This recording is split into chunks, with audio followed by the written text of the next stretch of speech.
Hi. So this is a quick video. Like, I got some comments on the last video series that I made where people were like, "Whoa, whoa, whoa. You don't tell people that you're a trans person when you date them," and no, the fuck I don't. I fucking don't. There are a myriad of reasons why I don't disclose that I'm a bigender person when I'm going on fucking dates on OkCupid. But I mean, obviously I don't need to explain myself, but I will. I will because I care. Mainly, first, like, I want to say the people that are like calling me out, or rather like making comments, I want you to know that, like, you guys are part of the problem in terms of like just like transphobic ass rhetoric around like why people who are trans may or may not disclose their identities to people. And I want to just say that, like, when you say things like, oh, you're putting yourself in a vulnerable, unsafe position by not disclosing your transness, what you're basically saying to me is, oh man, you're going out to meet dudes when you have a dick. Like, that's literally what I'm reading. And it irks me because people are so pressed on figuring out what I was assigned at birth, like, because that's what people want to know. People want to know, once they find out you're trans, they want to know what you were assigned at birth in terms of your gender, which is assigned to you from knowing your sex, which obviously is problematic because there's intersex people out there who constantly are being misgendered, constantly are forced into gender representations that don't really fucking fit what their personal gender perception or gender presentation is, or performance is.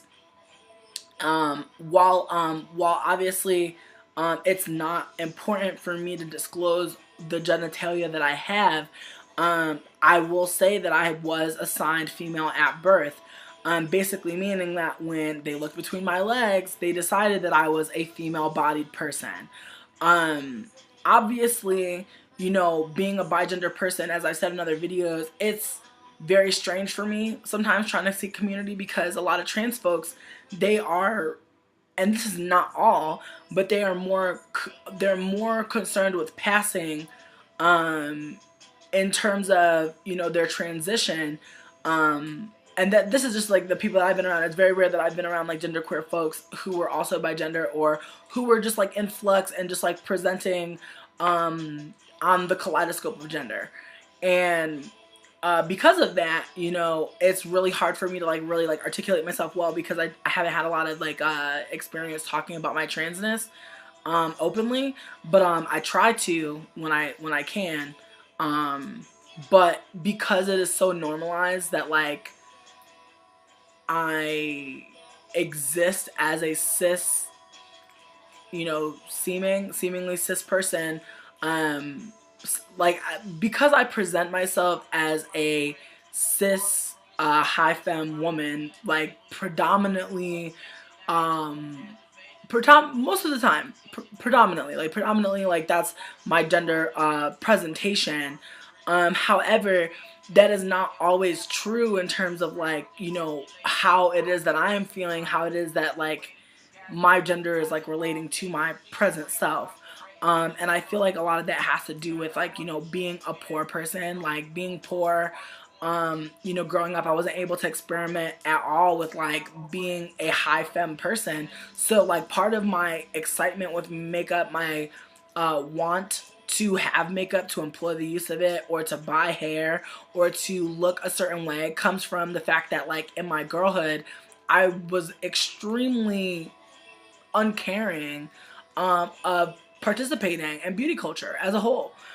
So, I still do have excitement around beauty culture and makeup and hair and all those things. But now I'm able to more so understand myself as I've been able to, identify and understand, what gender is and what performance is, gender performance. And just trying to, get to the root of who I am, which I'm still figuring out.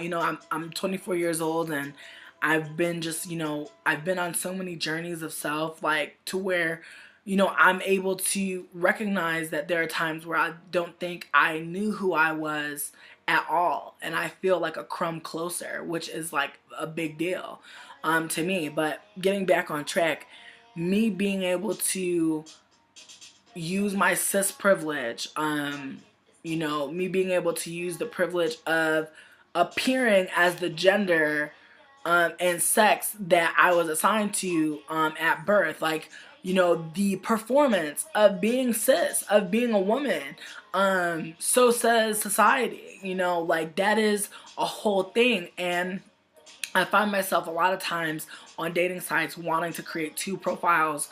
One for when I'm feeling, I suppose like more cis or more so the gender that I was assigned to at birth. And then there is the part of me that doesn't feel like, I'll ever be able to completely be who I am. And I want to create another profile where like I feel like there is safety possible, even though I know from just the way that people were coming at me for not disclosing my bigenderness that that is not the case. Because, as I said, until people can stop correlating transness with genitalia or gender with sex, we can't really, get into a conversation about why somebody would like not want to disclose their transness. Not to mention the fact that like when I'm going on these dates on OkCupid, more often than not, if I do get to a point in the conversation where I'm down to meet somebody, I'm optimistic about what this person will mean, in the grand scheme of things. But a lot of times, I know that like I'm going on a date and I'm gonna get a dinner, and like if this person's not a shitbag, that's awesome. But if they are, hopefully I find out at the end. Hopefully it's some bullshit at the end, or hopefully we're not too deep into our meal when they pop off with some wild shit that I can't recover from. So dating while trans, dating while black, dating while fat, dating while queer, all these identities that I hold, like dating while any of these individual identities is tough. But encompassing all of those identities in one person and trying to navigate the space is fucking extremely challenging.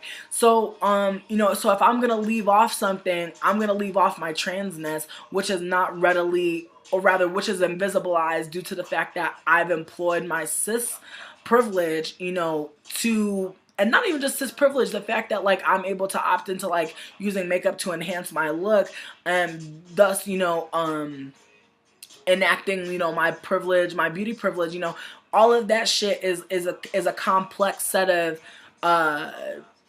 seemingly pulleys and levers that like allow me to like, exist in a more comfortable way, or exist in a way that like, makes it seem, I guess, like less traumatic and less oppressive at times. But it's still there, it's still real, and it's still true that like being fat, being black, being trans, being queer, being female assigned at birth, all of these identities that I hold are not seen as a positive. And if I'm able to kind of spin shit in my own way, I realize the problematic nature of that. But at the same time, I also realize that I want to live, and I don't want to be like living so fucking fucked up sometimes, from just like being consumed by the obvious, eventual, continual oppression that I'm facing.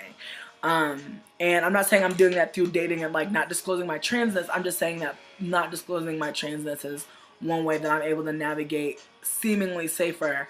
But obviously, as I've shown, I can disclose my transness and people can still lose their minds and tell me that by being a trans person who's not disclosing their transness, I'm opening myself up to violence, when in reality what that person is saying is your existence is worthy of, or just your existence eventually will end in violence, or your existence is worthy of violence. And it's unfortunate because there are so many trans people out there that do have that are post-op, that do have have changed their sex, that have presented in a way that has made people uncomfortable because they are fucking transphobic, you know. All of these things, you know, that happen to trans folks, it's so victim blaming and it's so horrible because people will tell you straight up, oh, well, you should tell people you're trans because if you don't, then like things could happen to you.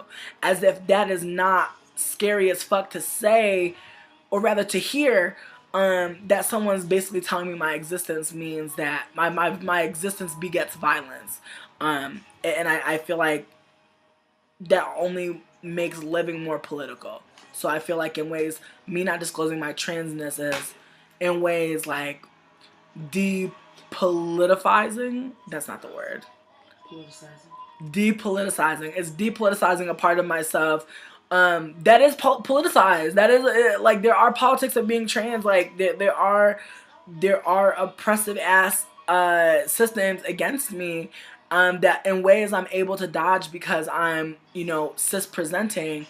But when it doesn't feel right to present as cis, or when it doesn't feel right to present as this gender, or it doesn't feel right to present as high femme, you know what I mean? There's all these other systems in there. You know, I'm a fat woman, or rather I'm a fat woman, I'm presenting as a fat woman, so I better be looking like, you know, to the nines. But then on the other hand, it's like, yeah, I'm a fat woman, but I'm also a fat trans person. So then, you know, it comes into question when I'm like dressing more masculine of center, you know, whether or not I'm passing as a cis man. And then that scares me too, because, you know, as a black cis man, there are a whole host of other things that are going on in terms of like oppressive ass, just violent ass tactics against, you know, those folks.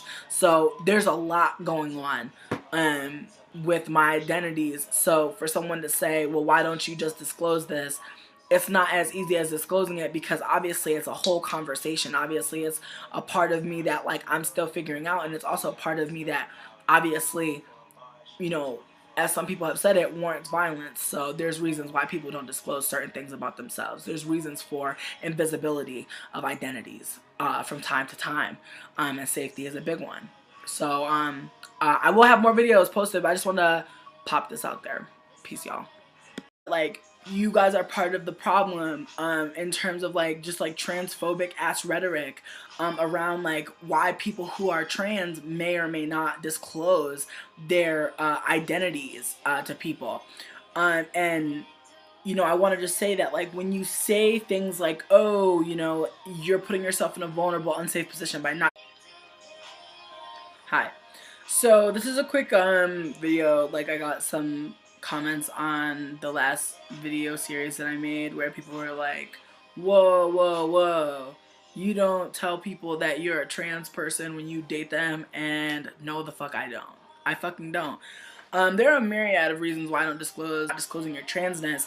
What you're basically saying to me is, oh man, you're going out to meet dudes when you have a dick. Like, that's literally what I'm reading. Is and it irks me because people are so pressed on figuring out what I was assigned at birth, you know, like, because that's what people want to know. People want to know once that I'm a bigender person when I'm going on fucking dates on OkCupid.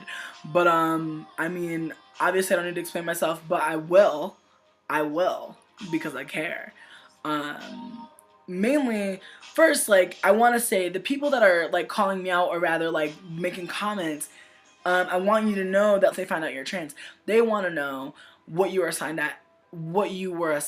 at birth in terms of your gender, which is assigned to you from knowing your sex, which obviously is problematic because there's intersex people out there who constantly are being misgendered, constantly are